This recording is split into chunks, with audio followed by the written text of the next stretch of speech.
this is Evan Mark Katz, dating coach for smart, strong, successful women, your personal trainer for love.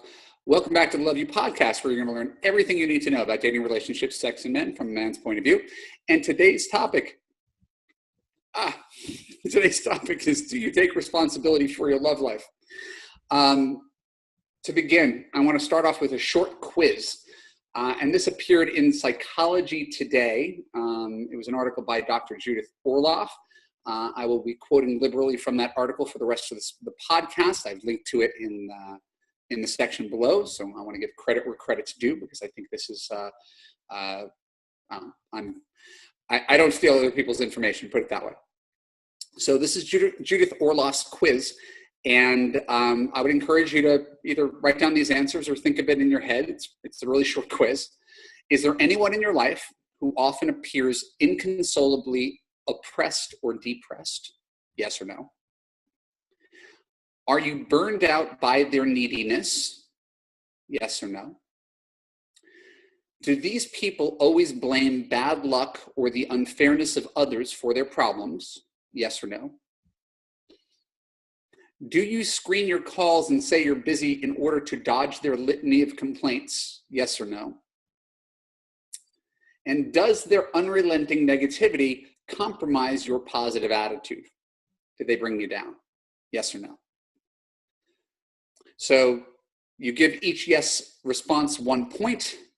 If your score is 3 or more, then you are probably in some form of relationship with a victim. Interacting with this type of person can cause you to be irritated or drained and make you want to avoid them. And again, I'm going to continue to quote from this Dr. Judith Orloff. Because it's powerful and it's challenging. Victim mentality is an acquired personality trait in which a person tends to recognize themselves as a victim in the negative actions of others and to behave as if this were the case in the face of clear evidence of such circumstances. The victim grates on you with a poor me attitude and is allergic to taking responsibility for their actions. People are always against them. They're the reason for their unhappiness. They portray themselves as unfortunates who demand rescuing, and they will make you into their therapist. As a friend, you want to help, but you become overwhelmed by their endless tales of woe. A boyfriend stormed out again. A mother doesn't understand. A diva boss was ungrateful. When you suggest how to put an end to the pity party, they'll say, yes, but, then launch into more unsolvable gripes. So it is quite easy to identify when someone else is a victim whose unrelenting negativity is an energy drain to all around them. It's much harder to identify when you're that person. After all, anyone who complains incessantly about dating, relationships, and men feels justified in her complaints. The issue is not whether they have a basis in truth. They do. It's really whether there's more to the story than evil men preying on helpless women. And there usually is. I find myself in a unique position in these gendered culture wars. Right? My full-time job is to help women understand men, gain confidence, make healthier relationship choices. On the surface, it wouldn't seem to be all that controversial. But sure enough, critics have popped up on both sides of my aisle. There are the men who think I'm a white knight offering women the purple pill because I acknowledge women's pain when it comes to selfish, emotionally unavailable men. Then there are women who think I'm a mansplainer for having the audacity to ever offer constructive criticism to women when we all know men are the sole cause of all relationship problems. Personally, I find both sides to be somewhat sad in their limited and biased worldviews. It's not that either of them don't have valid points about what's wrong with the opposite sex. It's that they do nothing to acknowledge the validity of the other side. If anything, they try to inflame the other side by mocking it. You've been on the internet and read comments on my blog. You've seen it before. Feminists denigrating all old, angry white men for being 1950s era misogynists. Angry old white men denigrating all American women as masculine, selfish, and useless after 30. It's kind of sickening, right? These two groups have a lot in common, right? More than they know, but there's nothing they have in common more than this. They're professional victims. Instead of taking responsibility for the results in their love lives and the way they're perceived by others, they double down on the blame game, convinced of their rightness like it's a religion. What they so often fail to see is their own role in this narrative. And that's why I'm doing today's podcast on whether you take responsibility for your love life. If you're like many people, you don't. And if you do, you either don't admit it or you don't do anything about it. It's simply too easy to blame the opposite sex. Last year, before I even get into that, I want to go off script because I fell victim to this for a time, probably somewhere between dates 250 and 300, right? Where I was in it's Los Angeles, it's Match.com, it's JDate, it's women, right? Maybe I need to move to New York. There's no women in all of Los Angeles that are worthy of me. I'm going to have to move to another city. And it's absurd when you say it like that, but I was saying that, I was thinking that, right? I've already gone through everybody here, so obviously it's their problem, right? And it didn't occur to me that the problem wasn't with women or Los Angeles or online dating, it was me. Not that I was a bad person, I just had a really bad picker. I kept on choosing the wrong people and then blamed those people.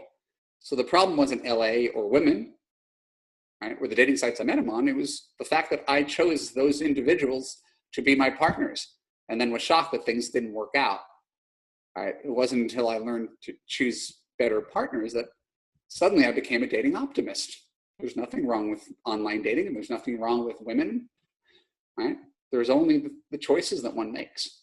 So I got fortunate. I persevered. I learned from my mistakes. I coached other people that helped me reflect on myself. You know, I didn't get married until 5 years into doing this job.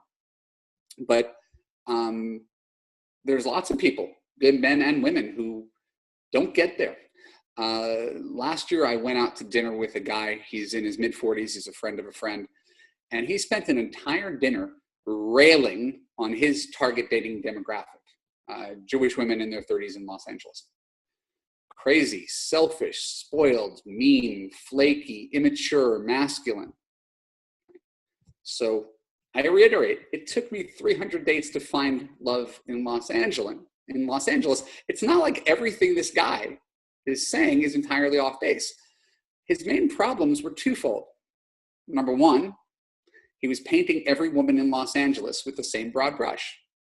So even if what he was saying true, say 60% of the time, why would the other 40% of normal women want to be lumped in with a bunch of bad apples? And again, these are made up numbers. I'm not saying 60% of women in LA are bad, but certainly not 100% of them are.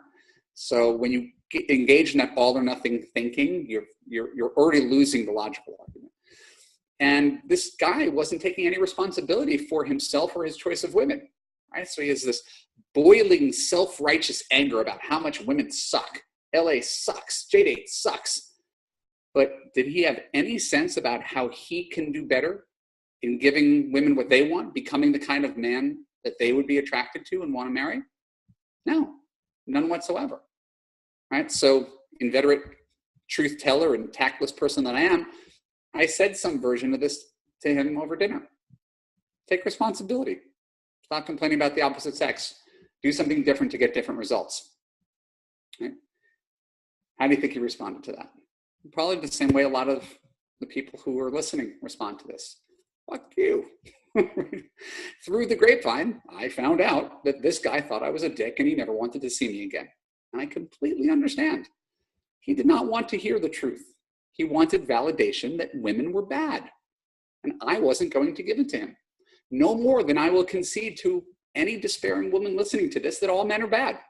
In fact, it's mostly your choices in men that are bad. So yes, there are lots of weirdos out there when you date online. But even presuming that 10% of them are good people, why are those 10% not responding to you, attracted to you, wanting to commit to you? And to me, that's where introspection becomes valuable. When you're lashing out, there's not much time for introspection. It just feels better to blame the opposite sex because taking responsibility would mean letting go of that victim worldview that everybody's awful except you and your gender.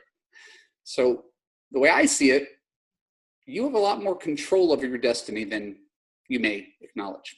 Probably more than 50% of your destiny is within your control. Right? Can't control men. It can control your actions, your reactions, your beliefs, your attitude, right? All of which affect how someone feels when they date you. You also get to control who you go out with. So if you don't like someone, you don't have to see him again. You can't blame a man for sleeping with you for 6 months without a commitment when you've agreed to sleep with him for 6 months without a commitment. So this is not to say that I'm unsympathetic to people who've had bad things happen to them beyond their control. We all have. But part of growth is taking ownership of how that happened. One can say, every man I've ever dated has cheated on me. One could also ask, reasonably, why do I choose such low character men? What am I drawn to in them that puts me in this position repeatedly? Victims only focus on the first question. I focus on the second question because that's what you can control. Why do you feel like a victim? How could you say with a straight face that all the good men are taken or there are no good men in your city? You do realize it sounds objectively foolish as if any man said, there are no good women left. Come on. Not only are such negative proclamations untrue, they make you look bad because nobody wants to date a person who hates and mistrusts the opposite sex. Well, being a victim is ultimately a false narrative. Right?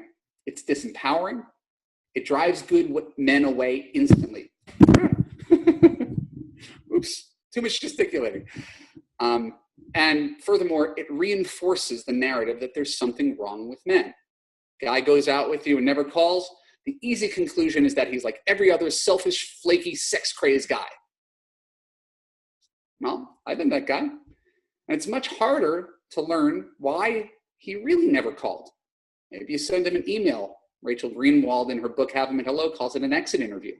You send him an email a week after the date. Try to get the truth. Maybe you learned it was bad timing. Maybe you learned he's still pining for an ex. Maybe you learn he's seeing somebody else. Maybe you learn that you sounded very bitter, jaded, and guarded on the phone and that your first date just wasn't very much fun for him. Either way, you learn the truth from his perspective instead of assuming something false and cynical about every man you meet. Unless the guy is an actual sociopath, and I don't know the percentage of people who are truly sociopaths or who are completely indifferent to your feelings or past that trying to hurt you. I don't traffic in such people. Normal men are not out to hurt you, right? If anything, it becomes collateral damage, right? They're either seeking pleasure or avoiding pain. If going out with you is a pleasure, they're going to keep on doing it. If it's pain, they won't. So the only question is why and what, if anything, can you learn instead of lapsing into victim mentality, all men, all online dating sites, bad. Right?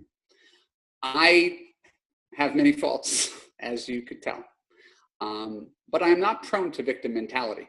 Right? That's why I went on 300 online dates, and it's why I always take what I call a long-term optimist approach to dating for my clients. Even though lots of men really do suck, I acknowledge that. But the second you believe all men, anything, men suck, dating sucks, right?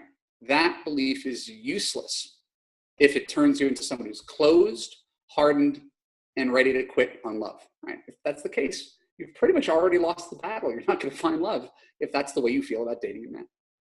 So it's more effective to do what Dr. Orloff said in her Psychology Today article and look at the bright side of life. And here's a quote. The way I snap out of victim mentality is by remembering how blessed my life is compared with much of our global family. I'm not fighting to survive genocide, poverty, or a daily street violence from an insurgency militia. I have the luxury to feel lonely when I'm without a romantic partner or to get irked by an annoying person. I have the gift of time to surmount negative emotions. Seeing things this way stops me from wallowing and imprisoning indulgence. So when you think you're having a bad day, try to keep this kind of perspective. As to how to deal with the people who remain victims, who don't take responsibility, who blame everyone else for their woes, Orloff says it best. Being empathetic is vital, Empathy allows you to non-defensively understand and even have mercy on antagonizers. Also, you'll better intuit the feelings behind someone's words. If a friend complains that you're being selfish, the deeper meaning could be, I'm hurt because we're not spending enough time together. With empathy, you're privy to hidden motives. Seeing people's frailties with compassion doesn't make you a doormat. Though you may not choose to subject yourself to them, you need not hold their suffering against them. Labeling someone the enemy is a spiritual wrong turn. So, if you felt triggered by the message of this podcast, please remember, I am empathetic towards your plight, and I am sorry if you feel attacked by the world. I can only hope if you hear this message of validation and understanding, you may be open to the larger message of this Love You podcast. It's not that you haven't been wronged by men. It's that it's worth your while to figure out why and choose different men in the future instead of assuming that your dating past reflects on all men. So thank you for listening to my first rant in a few months where I didn't take any interviews or callers. It was fun to do and think this subject through thoroughly. I hope you enjoyed it. I want to thank you for being part of the Love You podcast. My name's Evan Mark Katz. Next week, I'm interviewing my good friend Ariel Forbes, author of The Soulmate Secret, among other books. She knows everything and everyone in the love business, so make a point to join us, okay? If you like today's episode and want to be a future guest, go to www.evanmarkkatz.com, podcast guest. Check out upcoming topics and ask your questions. Subscribe on iTunes. Subscribe on YouTube. Follow me on Facebook. Follow me on Twitter. And best of all, if you're just watching this for the first time and you're not on my mailing list, go to www.evanmarkkatz.com. Give me your name and email address. I will send you free dating and relationship advice that identifies the #1 relationship challenge you're having right now and how to turn it around instantly. I'll see you again next week on the Love You Podcast.